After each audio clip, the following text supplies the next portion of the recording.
What's up, Fire fam? My name's Kiahonfire and welcome back to Conan Exiles. Today we're looking at a Testlive update 2.6. This is for AI building and general improvements. And we have quite the list to look over today. I mean, there's a lot of basic ones in here, like a lot of text fixes. But there's some interesting things in here as well to check out that I'm going to go over today. I'm just going to pick out the good points and go over them. And then you really know what's in this patch and what's there. But if you want to read the whole thing yourself, you can go in the description down below and read the full list. One of the nicest things in this patch, providing your building is at full health, you can actually go ahead and pick things up in this. So you can go like that. There's no mods in here, so now you'll be able to pick up full health building pieces as long as the health is full on them. You can go ahead and just pick them up anytime you like. If the health is not full, then of course you're going to have to repair it before you can pick it up again. But it absolutely beats not being able to pick them up at all. And we can come over to the station. As you can see, I can pick up stations as well. Does that work the same with altars as well and shrines? No, you cannot pick up altars and shrines. So that's what you can and you can't pick up. I don't know if they've changed being able to pick up shrines or not. It would be nice if you could pick up at least a tier 1 shrine. But apart from that, that's kind of what you can pick up now, which is nice. They also had a good crack at fixing some of the NPC issues. So they fixed an issue that caused NPCs to be immune to hit stuns too frequently. And they also increased the duration of time an NPC could be consecutively stunned by hits to allow full combos from slower weapons.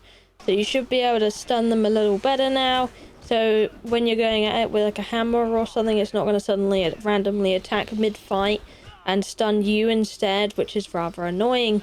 So that's quite a nice change there. They also have done some fixes on THRALL pathfinding. They did this in 2.5c if I remember right, but they've done some more in here. So hopefully that will help with this, with the pathfinding of thralls and them not getting stuck on things so much. So this is good to see they've done some more fixes here. Something with orb throwing NPCs as well. They should no longer try to engage you at a close distance. They're now going to try and throw things further away. And then hopefully when they come towards you, they're going to go and try and use their weapon of choice or whatever else. This could count with your own thrall as well. So that's just so you know. That should be quite handy. Now, before this update, thralls had a bit of an issue going into the Palace of the Witch Queen and the Silver Mines. Well, now they should be able to go in there fully without much issue. And also, NPCs with shields. Oh my goodness.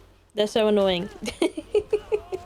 They can be so buggy with the shield. But they have done a patch here for NPCs with shields this time around. So this patch is the NPC using a shield will now have a better grasp of spatial direction and aim their attacks shielding correctly at their targets. So hopefully instead of facing away from the target they're supposed to be beating up, they face at it instead of away and have a little bit of a better time doing that. So that would be nice. And thralls that have been out of combat for a while should now unequip their weapons and return to normal state instead of just standing there idly by with their weapon hanging out for like half an hour.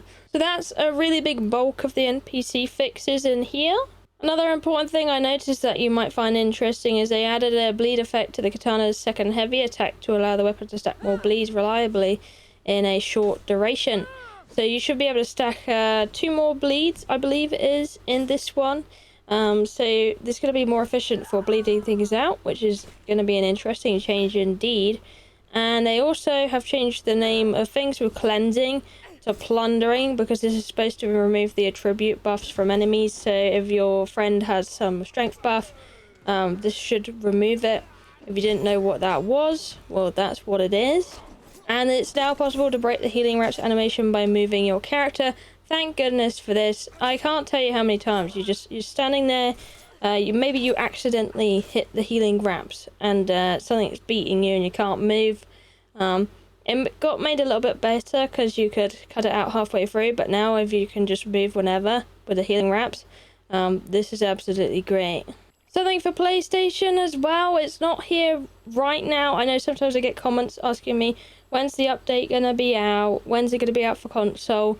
There is no ETA on this yet, although I can say when it comes to Testlive updates, it usually comes out within a month. and I'd probably just expect it like that. However, this is kind of just like a patchy one, so it just patches up some broken bugs and stuff. So I probably expect this not to take as long. Could be wrong though, they could add more, so we'll definitely see with that. But good news for PS4 anyway.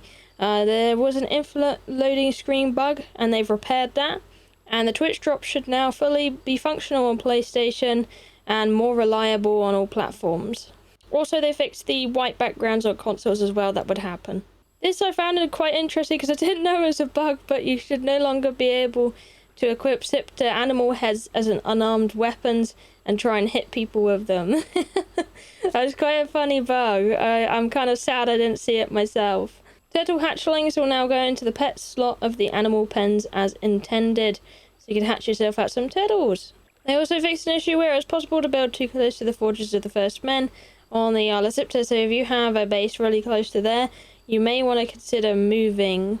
They also fixed a bonfire which had crazy flashing lights like you're in a rave party.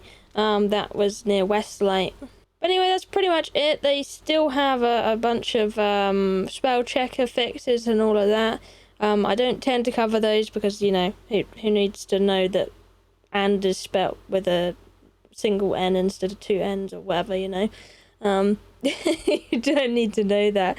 Apart from that, that's most of the bulk of the fixes here in 2.6a. And that's pretty much it. Thank you for watching. I love you, and I'll see you in the next one. Bye bye.